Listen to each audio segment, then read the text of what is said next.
Hello my friends, Thomas with Alpha Concepts, and we're going to talk about the use of force in Illinois. This is going to be a 5-part series that we're going to be talking about the justified use of force in defense of person, justified use of force in defense of dwelling, justified use of force in defense of your other property. We're going to talk about Illinois civil immunity and how that's a double-edged sword, and then we're going to talk about what I call the 5 rules of self-defense. This video, the first of the 5, is going to focus on justified use of force in defense of person in Illinois. You're going to be watching an actual recording in the class of a conversation I have with the students discussing justified use of force in defense of person. As I said again, this is the first in a 5-part series, so definitely check out the other episodes as well. This video is sponsored by Alpha Concepts Firearm Training. Alpha Concepts offers firearm training for beginners or the advanced shooter. Sign up for a concealed carry training class today and learn from the best in Chicago. Check the training calendar at alphaconcepts.com or call 847-612-3952. A person is justified the use of force against another when and to the extent that he reasonably believes that such conduct is necessary to defend himself or to defend another against such other's imminent use of unlawful force. This is what I like to call simple force, and that's not a legal term. But I like to put it in 2 categories. You've got lethal force and simple force. Simple force might be a kick, a punch, a push, a shove, a slap, something like that. So it says, in my layman opinion, I can use simple force to combat simple force, and I can defend myself or I can defend another. And we're going to talk about defending another in a moment. However, I'm only justified the use of force which is intended or likely to cause death or great bodily harm only if I reasonably believe that such force is necessary to prevent imminent, immediate death or great bodily harm to myself or to another, or to prevent the commission of a forcible felony. So we'll define forcible felony shortly, but just to give you an idea, forcible felony is the worst of the worst. It's kidnapping, it's rape, it's murder. It also does include robbery, burglary, and arson. But like I told you guys yesterday, simple rule of thumb is shoot to defend life, not stuff. So we'll talk more about the forcible felony stuff when we get there, but just understand, simple force against simple force, which means if someone punches me in the face, it would be hard for my lawyer to articulate why I felt my life was in danger because I can only use lethal force against lethal force. Now, people will say, oh yeah, there's been people that have died from one punch to the face. But if he just punched me in the face and I didn't die, I don't fall within that category. Okay? So, now I've got a friend, he's an instructor, and I wish I could find a better way to word this, but the way he says it is, and he has a point, hear me out for 1 second. He says, sometimes you got to take an ass beating just to make your lawyer's job a little bit easier. I understand the theory. Now, 1 punch to the face is hard to argue that my life was in danger. 10, 15 punches to the face changes the game. But why not just fight back? Why let it get to that point? Why not use simple force? Try, if you can, so it doesn't get to the point that you have no choice but to use lethal force. Let's talk about a couple other ideas. First off, when you see like reasonably believes, when you see reasonable person, who's the reasonable person? You're smiling, so you answer. Who's the reasonable person? No, I'm smiling because you said why not fight back? Fight back. The George Jim. Oh, what we were talking. We're going to table that because otherwise we're going to fall behind again today. So we'll table that. You want to stay after class? We'll talk all night. Get a bottle and hang out. That's where I was. Okay. All right. So reasonably believe. Whenever you see reasonably believe or reasonable person in the law, who's the reasonable person that they're referring to? You heard in a video from Assad, the reasonable person test. Would a reasonable person come to the same conclusion that you came to, knowing what you knew at the time that you knew it? But who's the reasonable person? Average person, jury. Jury. Now let's talk about a jury, because we've always heard jury of our peers. Is that true? Is it? Peers is a person who is like us. But is it a jury of people who are like us, like-minded people? Is it? In my experience, no. It's just random people. How does the jury system work? You receive a random letter in the mail. Guess what you're doing on this day? You got to show up for jury duty. Congratulations. And then, of course, everybody tries to get out of it, and then those of us who show up receive a number. You go sit down and you wait. And then all of a sudden they say, if your number shows up on the screen, you're going to form a line over here. Then you form your line, and then you go to the courtroom. And then the lawyers, the prosecution and the defense will start asking you questions. Now, they want to see if you're biased, and that's true. But the reality is they really want to see, can I convince this person? Someone like me probably would never be allowed on a jury because I understand the law too much. And I'm not a lawyer, but I read the law, I understand the law, I talk about the law, I discuss the law. I have a good understanding, better than the average person.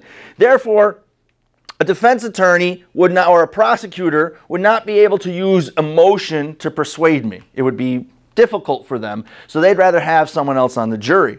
So what I like to say is, the reasonable person is quite often not reasonable. It raises the standard just a little bit. So if it's not a jury of our peers, who is it a jury of? We've all heard of Karens before, right? My soup is 3 degrees too warm. I need to speak to your manager. Okay, you know what they call a group of Karens? A jury. Yeah, a homeowners association. Who's got a homeowners association? Who's ever dealt with the homeowners? You have? Is that a fun experience? I've not dealt with them, but I have homeowners. You have homeowners? Okay, so if you ever have to deal with them, they are very unreasonable. Okay, they're like mini Hitlers. And I was on my homeowners association, and that was the most stressful thing I have ever done in my life. It was a complete waste of my time. The point. Reasonable people, the reasonable person in the law is quite often unreasonable. It's a high standard. It's not, will someone who knows what I know, will someone who is like me agree with me? It's, will the average Joe random person on the street agree with me? So it's a high standard. That's the point I'm trying to make. Now, let's talk specifically about defense of others. The law says you can. The law does not say you must. Do we agree? If you are going to involve yourself in a situation that does not involve you, you better absolutely 100% have clarity of what's going on. You better absolutely 100% know who's the good guy, who's the bad guy. Listen, if you come walking down the street and he and I are going toe to toe and he's beating my butt, who's the good guy, who's the bad guy? You don't know. Maybe I started it and I'm just not good at fighting. He's defending himself. Maybe. So if you involve yourself in that situation and you don't know who's the good guy, who's the bad guy, you can end up in the legal system. My father likes to say the road to hell is paved with good intentions. Meaning you might be doing what you think is right, but you're doing something very, very wrong. Now I like to tell 2 stories. Both of these happened outside of Illinois before Illinois got concealed carry. Okay? The first story, both of them are, again, outside of Illinois. The first story in the South, a guy's in like a Walmart or shopping mall or something like that. Okay? He's got his concealed carry license. He's got his gun on him. He's putting groceries or packages or whatever into his car, and all of a sudden, bang, bang, bang, shots ring out. Jumps, ducks down behind his car, looks around, tries to see what's going on. This is what he sees. He sees a black guy shooting at 2 white guys and the 2 white guys shooting back at the black guy. In the heat of the moment, he makes the decision, I got to do something. I got to end this. Shoots the black guy in the back. Undercover cop making a drug buy from the 2 white guys. He's in jail now, and rightfully so. Wow. Absolutely. But here's the thing. That happens to cops all the time. Cops shoot undercover cops. Cops shoot off-duty cops. It's called blue on blue. Obviously, you're very good at your job if you've confused, everybody. So the bottom line is, he did what he thought was right. He made an assumption. He made a guess. You can't take back those bullets. Second story. Similar but different. Has a different outcome. Guy again in a parking lot, standing there. All of a sudden, full speed, a woman comes running past him. He thinks, wow, that was weird. Moment later, guy comes running past him full speed, obviously chasing the woman. She turns around the corner. He turns around the corner, and a few seconds later, he hears her yelling, "Help me, rape, help, rape, help." He's got his concealed carry license. He's got his gun. He pulls out his gun, runs around the corner. I would never recommend doing that in public, but that's the way the story goes. He says, "Get off of her, I got a gun, stop." Realizing that they're both fully clothed, the guy's holding the woman down. He looks over his shoulder. He says, "Put the effing gun away. I'm a cop. She just tried to rob that store." Now the reality is, he was an off-duty cop working security, and yes, she just tried to rob the store. He caught her, and she was trying to get someone just like this Good Samaritan to help her, and that's why she was crying rape. Because a felon would never lie. It's impossible. What's the difference between the two stories? Obviously, no shots were fired, but why? That's what we need to focus on. The guy stopped. He stopped. He listened. He listened, which means he spoke. The dude wasn't black. Well, I don't know that. I don't know that. That's why you don't know. He used his words to say stop, to get clarity, to understand what was going on. Now, in this story, we know, okay, no shots were fired. It was resolved peacefully. But in an alternate world, in a different universe, right, what other alternate endings could there have been? Good shot. He could have shot, and in which case, he too would be in jail. What else? Could've killed him.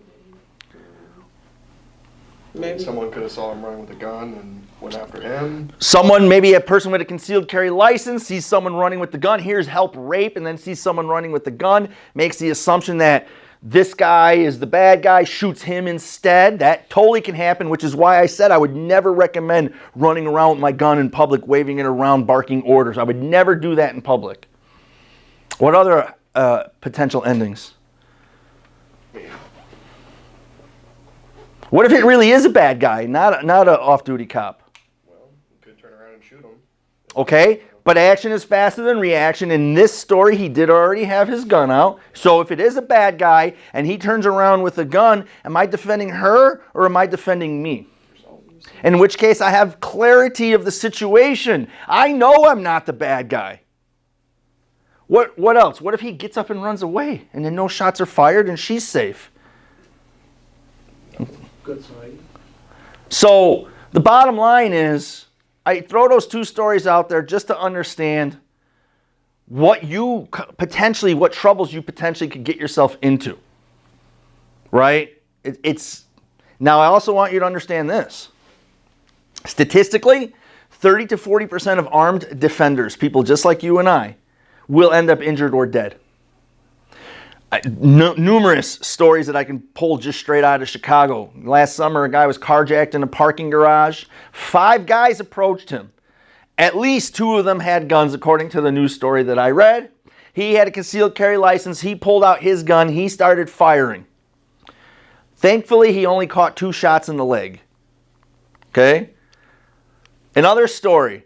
This also happened in Chicago. I want to say 2021. I could be wrong on the year, but it was a couple years ago. It was a house party in the city. The basement neighbor was pissed off, maybe because he wasn't invited, I don't know, but he was complaining about the noise. The upstairs neighbors who were having the party basically didn't care, didn't pay him no attention, didn't cut down the noise. And so the guy from the basement came out with his gun and started blasting. He shot 5 of the partiers. 1 of them had a concealed carry license and shot and killed the basement attacker. But in the meantime, he got shot and killed himself. Your concealed carry license is not an invincibility shield. It's not a Superman cape. It does not stop you from getting injured. So knowing that I've got a little 30 to 40% chance of death if I involve myself in this situation, I want you to understand you are literally risking your life if you involve yourself in this situation. I'm not telling you don't involve yourselves, guys. You have to make your own moral decision. I know I've had students who have said, I couldn't live with myself if I saw someone getting hurt, and that's fine. I'm not trying to change your morals. I want to give you information. Let me give you my moral compass, and you can agree or disagree. I'm just throwing it out there so you understand. That's all.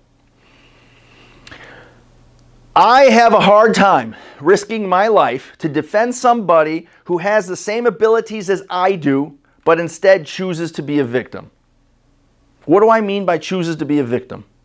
You all decided when you signed up for this class that you're going to take your personal safety and security is your responsibility. You're going to take that seriously. You are going to be your defender. You can't have a cop in your back pocket. Average wait time in the city of Chicago is 15 minutes if they do come, because during the riots in 2020, there wasn't enough of them. They were just not even showing up, period.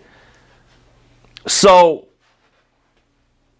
I carry to defend myself. I carry to defend my family. Would I defend others? In certain very specific circumstances, yes, I would. When I say chooses to be a victim,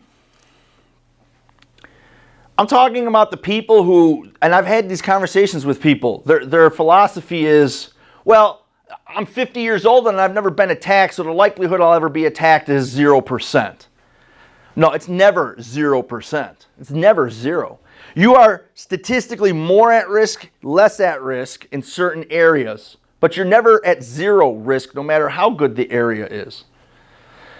And then there's some people that are fundamentally opposed to guns, and that's fine. You don't want to have a gun, don't buy a gun. There are other options, which we're going to discuss later. Pepper spray, take a self-defense class.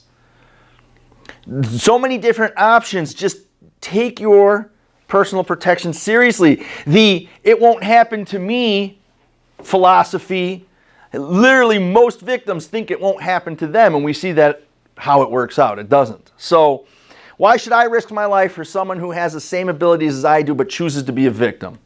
Now, I said, would I help some? And the answer is yeah. Let's say, for example, my kid's school. I just happen to be there. Maybe I'm dropping off my kid's lunch or something because he's forgetful. We talked about the stories yesterday. And as I'm dropping off the lunch, I hear shots in the school. Well, hell, my kid's in there. I'm running in, for sure. Let's change the scenario. Let's say I'm picking my kid up from school. He's coming home sick early. And right as he's hopping in the car, I hear shots. I might still run in because those children don't have the same abilities as I do to defend themselves, and the staff is disarmed by law. They don't have the same abilities as I do. I'm not saying you should. I'm saying I would strongly consider it. What about, let's say, some guy sitting in a wheelchair and just some adult just hauling off, full-grown man just hauling off on this guy in the wheelchair. What could the guy in the wheelchair possibly have done to piss this guy off so badly to deserve this? Would I get involved? Maybe. I would definitely consider it. At bare bones minimum, I'd be a good witness. Would I interject, try to stop the fight? I would strongly consider it. An elderly person. My dad's 81 years old. He couldn't defend himself. Having a party down the hall, I guess. So I'm just throwing that out there for you guys to think about. Okay? That's use of force in defense of person. Defending yourself or defending another human. Any questions on that? Forcible felony. We said you may use lethal force to stop a forcible felony. Let's look at the first one. Forcible felony means treason. Now, I don't care who you voted for, but if you pay any attention to politics, I'm pretty sure there's at least one person down in Springfield that you don't like. You can't go down to Springfield and start shooting treasonous bastards. It doesn't work that way. We're going to forget treason, and we're going to move on. Murder, sexual assault. It also does include robbery, burglary, and arson. Kidnapping, battery resulting in great bodily harm, permanent disability, disfigurement, and any other felony which involves the use or the threat of physical force or violence against another. Remember, if you can't define felony, then maybe just for simple threats, maybe not the best thing. Okay? But again, everything on this list except robbery, burglary, and arson is life, defense of life. Let's talk a little bit about robbery and burglary. most robberies, not all, most robberies are armed robberies. Are you defending your wallet or are you defending your life? If I got a knife, give me your wallet. In my opinion, I'm not defending my wallet because I know there are instances where I might comply and still get shanked. I'm defending my life. Okay? If he especially says something like, give me your wallet or I will kill you, give me your wallet or I will stab you, ability, opportunity, intent, cut and dry. Now, I will try everything in my power to not have to use lethal force, but at the end of the day, would it be justified? If I was on the jury, I would not guilty. All right, I can't say it's justified, it's not justified. All I can say is how I would vote if I was on the jury. Yeah, but he'd say he would. He didn't say that. No, it's a he said, she said. It's a he said, she said. You're 100% correct on that. And that's why I said before, if there's ever any gray area, you're going to get arrested, charged, and let the courts sort it out, which is also why I said I will do everything in my power to avoid having to press the trigger. Right? If I have the option of running, I don't care. I'm running. If I have pepper spray, okay, pepper spray. Because I'm going to use the least amount of force necessary to stop that threat. Make sense?